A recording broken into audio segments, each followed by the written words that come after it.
Hello everyone. Let's learn the neural regulation of respiration, which comes under the competency of PY 6.4. We'll be learning the neural regulation of respiration under the objectives of to learn the different locations of neural centers, to describe the neural regulation of respiration, which is under the headings of automatic control, voluntary control, and reflex control, and also a few applied aspects. So, to introduce you to the topic, regulation of respiration must accomplish in two tasks. Specifically, why do we need to respire?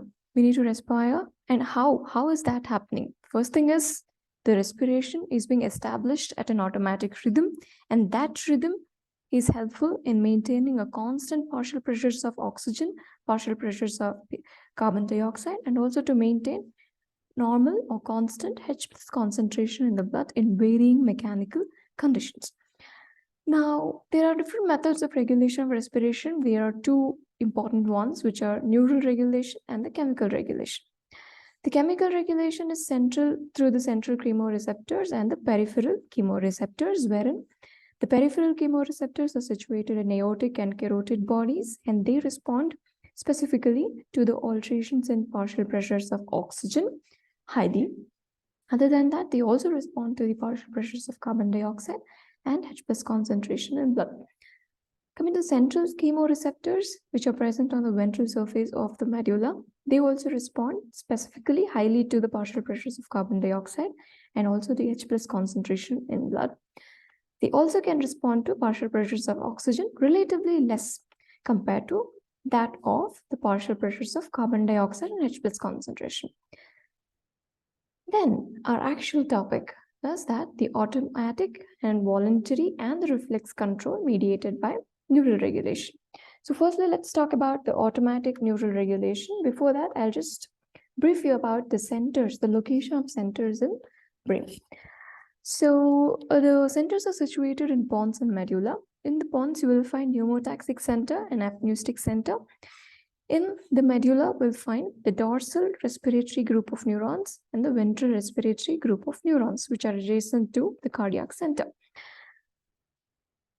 So the first thing which we need to know about the automatic control is that the respiration in quiet breathing is automatically controlled or regulated. That is, we are not aware of that I'm inspiring or expiring, which is happening because of a pacemaker which is set, and that is pre-Botzinger complex. So this pre-Botzinger complex, as you can see in this diagram, is just above the ventral respiratory group of neurons in the medulla, and it is between the nucleus ambiguous and lateral reticular nucleus. The main function of this pre-Botzinger complex is that it displays the pacemaker activity, that is, it discharges rhythmically, and these rhythmical discharges will be given to the dorsal respiratory group and ventral respiratory group of neurons. Now we will have a question as to what is the function of these DRG and VRG. So firstly, speaking about the dorsal respiratory group of neurons, it is the inspiratory center which is present in medulla. So this is where we can see the dorsal respiratory group of neuron which is present in medulla just adjacent to ventral respiratory group. Now, how is it being able to control the respiration is that the dorsal respiratory group of neurons begin from the medulla and they pass and they stimulate the spinal neurons which begin from C3 to C5 and also between T1 to T12, which in turn will be supplying the diaphragm through the phrenic nerve and other intercostal nerves which will be supplying the intercostal muscles.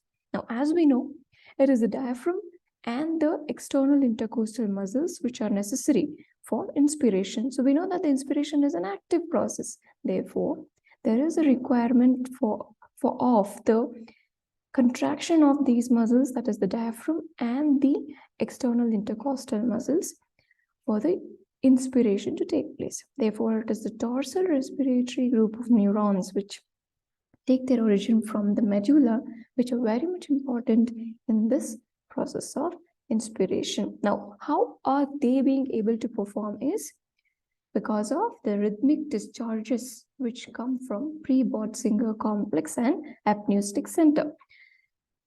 So there was another group there which we saw that it was the ventral respiratory group of neurons.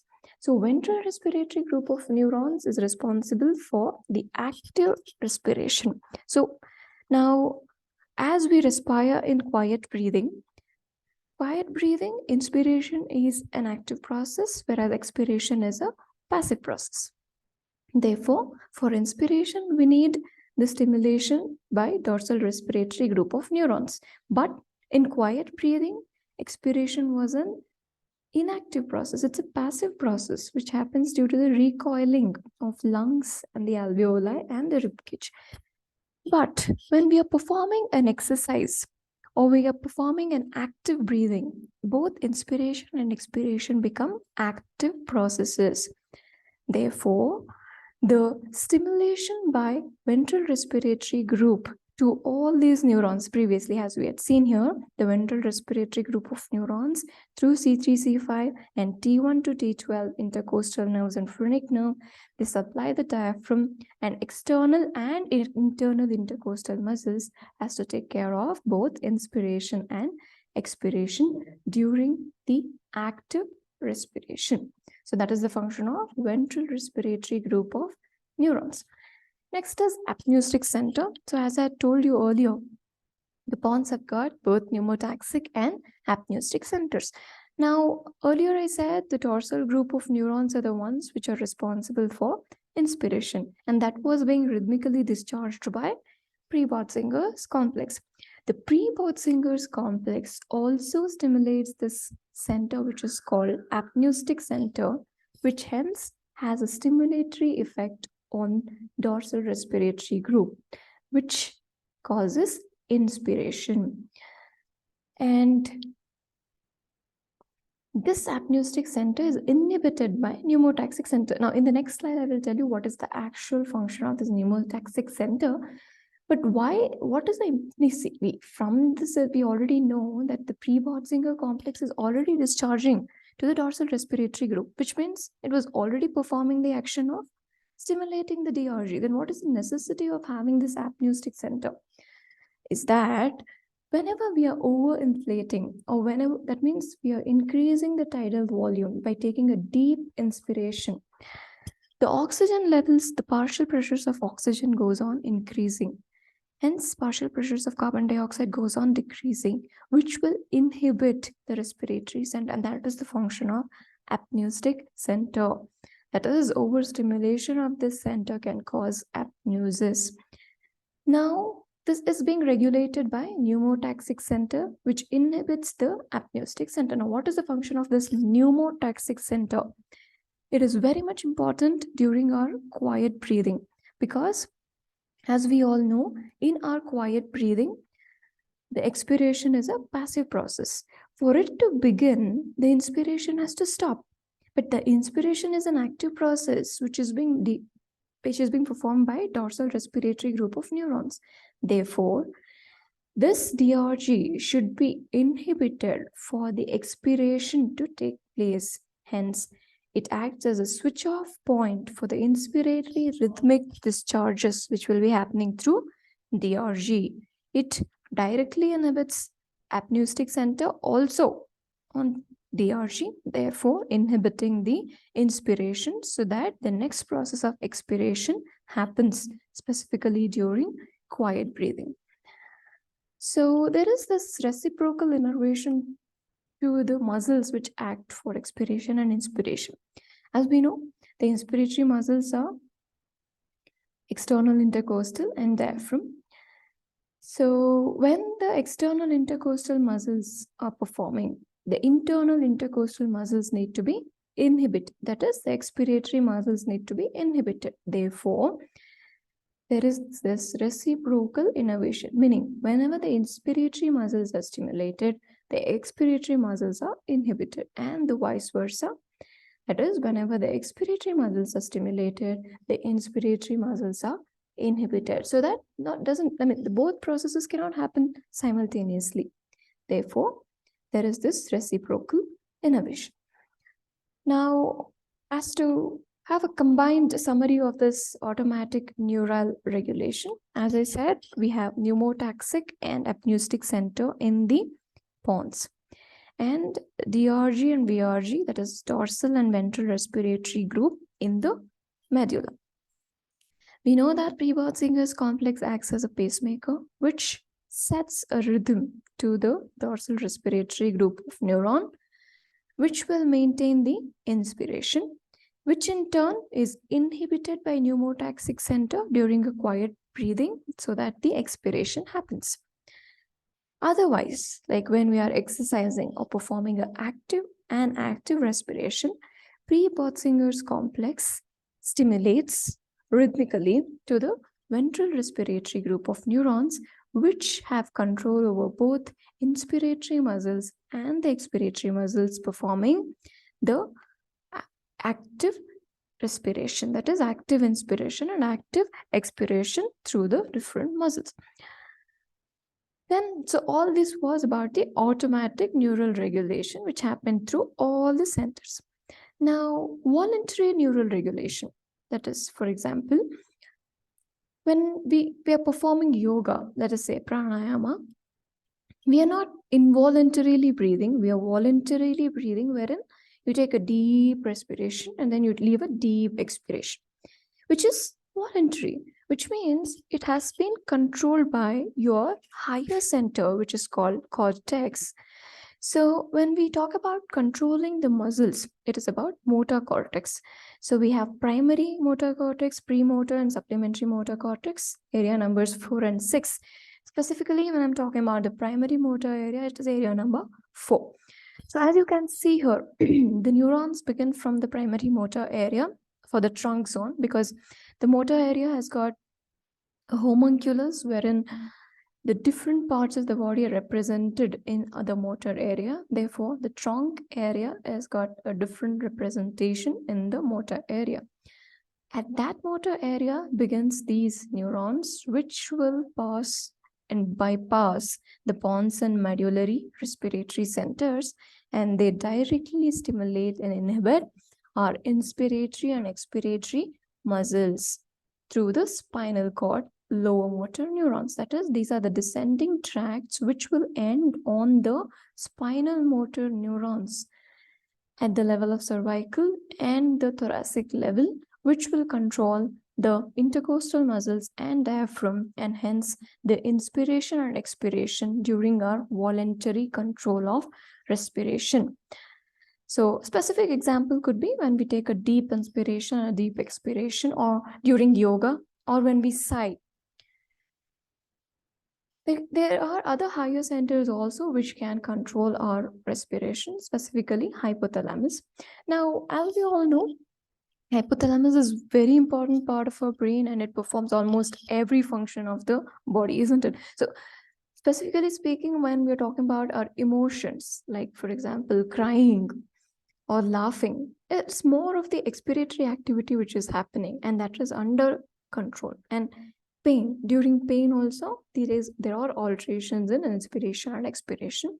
And with body temperatures, for example, when we are in a cold environment, the way we respire will be different.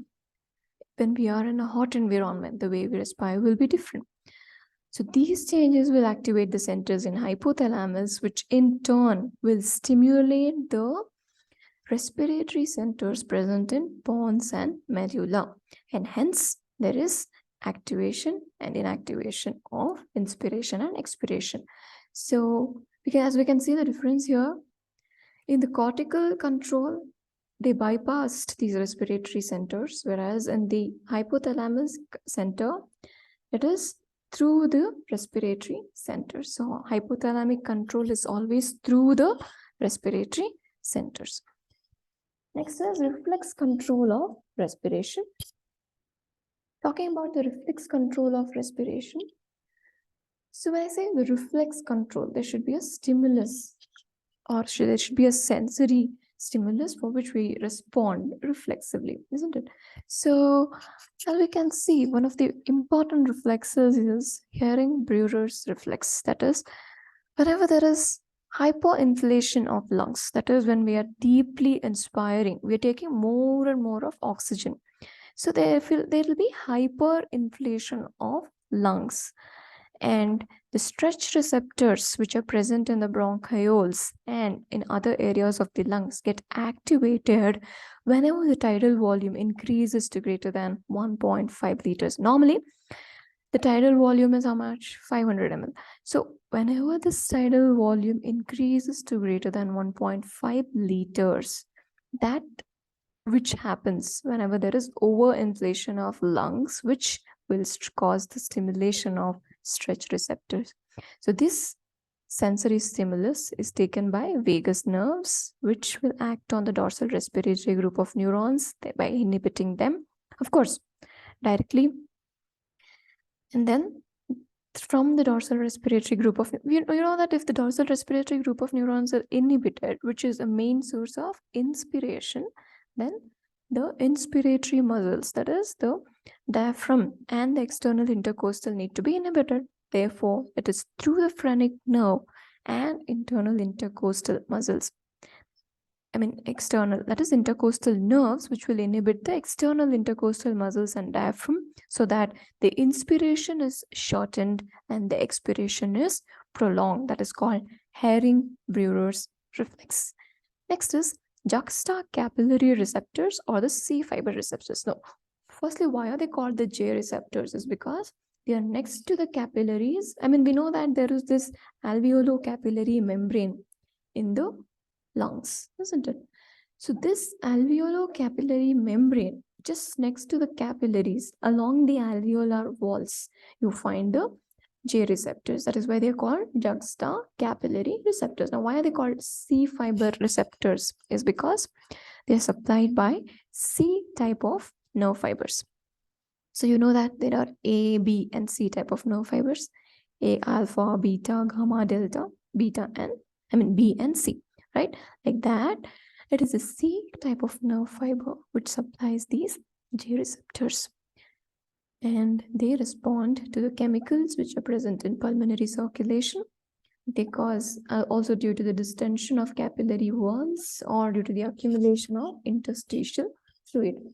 So specifically, when I say there is distension of capillary walls and there is distension of alveolar walls, there is lung hyperinflation.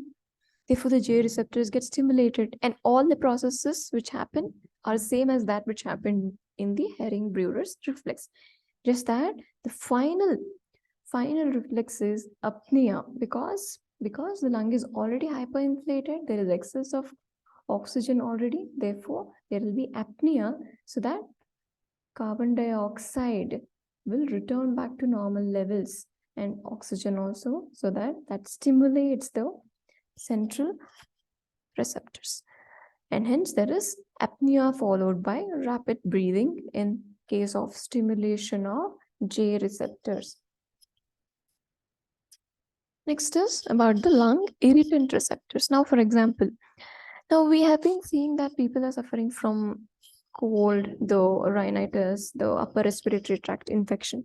So whenever there is an infective agent, or say the virus which enters our body, what is the first thing that they do is that there is antigen antibody reaction. Also, there will be stimulation of few of the immune cells, that is basophils, the neutrophils. So they secrete, because they have granules, they start releasing histamine. This histamine will stimulate the irritant receptors along the mucosa of the bronchi and bronchioles, which will, the irritation of the receptors is taken as a sensory stimulus, and that is taken in by vagus to the central nervous system, which again acts, the afferent is also vagus, the efferent is also vagus through its parasympathetic activity, acetylcholine is released. So when the so we know that acetylcholine acts through two different receptors, that is muscarinic and nicotinic. But in the bronchi, we find the muscarinic receptors, which cause the contraction of bronchial smooth muscles and hence resulting in bronchoconstriction.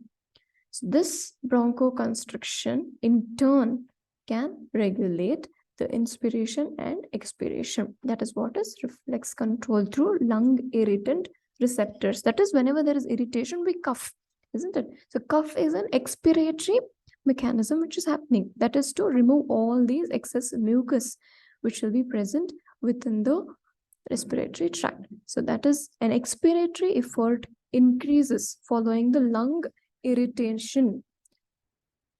That is a reflex reaction. Next is reflex on stimulation of proprioceptors. Now, when I say proprioceptors, what do we mean by proprioceptors? Is that the receptors which help in knowing the presence of body with respect to one another in space, right? So when we say proprioceptors, they respond to the movements. They respond to proprioception. That is, the proprioceptors which are present in the joints and also in the muscles, right? Now, if you've seen a sports person, before they actually begin any task or any game, you will be seeing them stretching. So when they stretch, the muscles stretch and there is joint stretch, all that. Therefore, the receptors which are present in the muscles and the joints act as proprioceptors. That is, they're detecting the position of legs being stretched. These joint and the muscle receptors which get activated during any sports activity or prior to sports activity will stimulate the afferent neurons. That is, the neurons which will be supplied through to that skeletal muscle or the joint will be taken through the sensory system. From the sensory cortex, the efferents will pass to the inspiratory neurons through the motor cortex, because there is a coordination happening between the sensory and the motor cortex. From the motor cortex, there will be efferents to DRG. Though we know that the DRG, as such, the cortex is performing the voluntary control of respiration, though.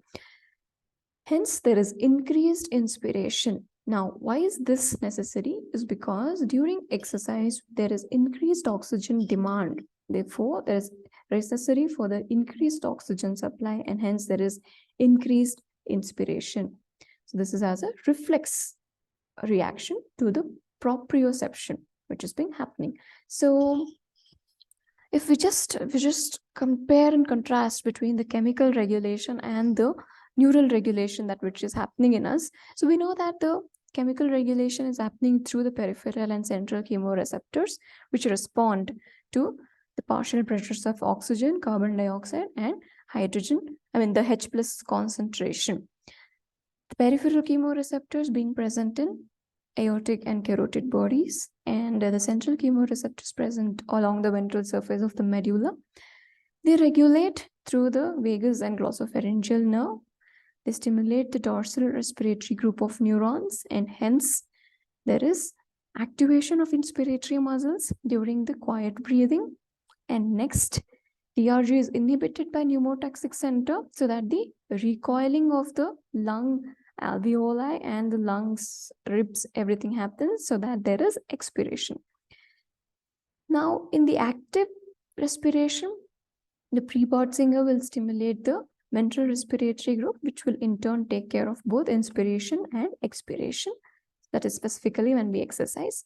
The other effects on the respiration is that to the reflex control, that is the lung stretch receptors, the irritant receptors, which all act through vagus nerve, which will in turn activate the DRG.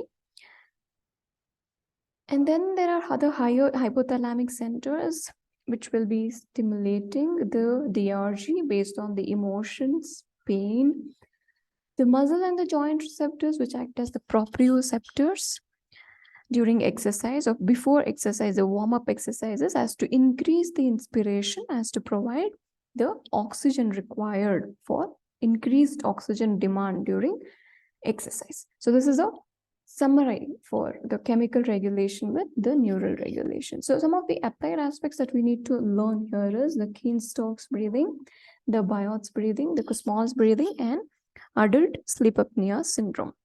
Now, Keen-Stokes breathing was being given after these two scientists, the John Kane and William Stokes, after who explained this type of breathing Now, this can be seen in the brain damage. So, whenever the brain is damaged, there is increased sensitivity. So, when we say a brain damage, the brain damage could be at the level of pons or medulla.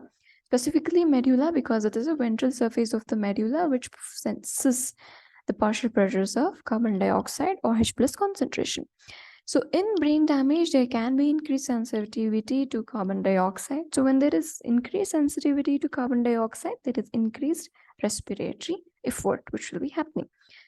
Another example where this can happen is in severe cardiac failure. So, what happens in severe cardiac failure is that the ability of the cardia to pump the oxygenated blood decreases. Therefore, the lung to brain circulation is depleting. Hence, the oxygen supply to the brain, that is specifically the centers of respiration and the cardiac centers, goes on decreasing. That which will result in the increase in respiratory effort. Now, initially, when there is a brain damage or severe cardiac failure, we can see that there is apnea, meaning there is decreased oxygen supply, there is excessive carbon dioxide. Now, what happens whenever there is increased carbon dioxide in our blood? That is partial pressures of carbon dioxide. Whenever there is increased levels of partial pressures of carbon dioxide, it will stimulate the respiratory centers, resulting in increasing the rate and depth of respiration. Now, as there is increase in the rate and depth of respiration, partial pressures of oxygen goes on increasing and carbon dioxide goes on decreasing. And that will inhibit or decrease the depth of respiration and the rate of respiration. Therefore, that is followed by apnea. Now, when there is apnea, what happens is again the same cycle, that is PCO2 increases, PO2 decreases. Again, then there is hyperpnea. That is, this waxing and waning of respiration is called periodic breathing, and that is called Kane-Stokes breathing. Another is Biot's breathing. So if you can see, normally during our normal respiration, the tidal volume is about 500 ml. But in Biot's breathing, there is hyperpnea. That is, the tidal volume is increased to around 600 ml. And you can see that there is deep breathing. So whenever there is deep breathing, the same thing, that partial pressures of oxygen increases and PCO2 decreases, and then that results in apnea in between. And these are irregular or regular. So earlier we saw that it was regular in Kane-Stokes breathing, whereas in Biot's breathing, there will be quick and shallow inspirations followed by regular or irregular periods of apnea.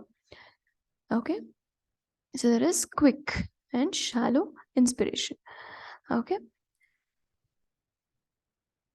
so this can be seen in the lesions of medulla and also in spinal meningitis. Spinal meningitis, medulla is because the centers are situated in medulla. In spinal meningitis, because it is the end neuron which is supplying the inspiratory and expiratory muscles is intercostal neuron and phrenic. So whenever there is spinal meningitis, these neurons could be affected. In Kussmaul's breathing, it is again named after who first explained it. Again, there is hyperpnea in Kussmaul's breathing, if you can see. So this is continuous, that there is no apnea as such, but it can be seen in metabolic acidosis. So when there is metabolic acidosis, there is increase in the partial pressures of carbon dioxide. But here there is deep labor regular breathing which is happening. Okay, so all that we can see is that there will be increase in the partial pressures of oxygen and decrease in the partial pressures of carbon dioxide following this respiratory drive. Next is adult sleep apnea syndrome. So during sleep, okay, we know that almost all the muscles get relaxed when we sleep. Likewise, even the muscles around the larynx and the pharynx also will get relaxed. But in a normal weight, in a person who is of normal weight and a lean person, the soft tissue around the larynx or in the mouth is lesser compared to that of an obese person. In obese person, it is too high, isn't it? So what happens is that normally when we sleep, the tongue muscles and the throat muscles which are present in the throat, that is around the larynx and pharynx, are relaxed, but there is no blockage of the tubes wherein there is inspiration and expiration. But in obese individuals, there is excessive soft tissue in the neck area, that is around the around the tongue and around the neck. Therefore, this soft, along with the relaxation of the muscles, the soft palatal muscles or the tongue muscles, and also the muscles around the larynx and pharynx, along with that, this soft tissue will start obstructing the airway. So this will that will obstruct the free movement of air to and out or to and from the respiratory tract, which will disturb our sleep.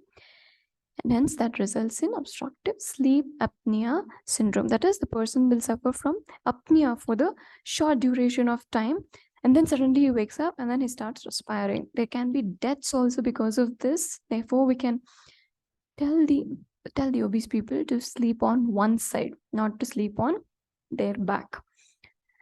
So we had our objectives as to learn different locations of neural centers and also to describe the automatic control, voluntary control, and reflex control. We also studied few applied aspects. Thank you.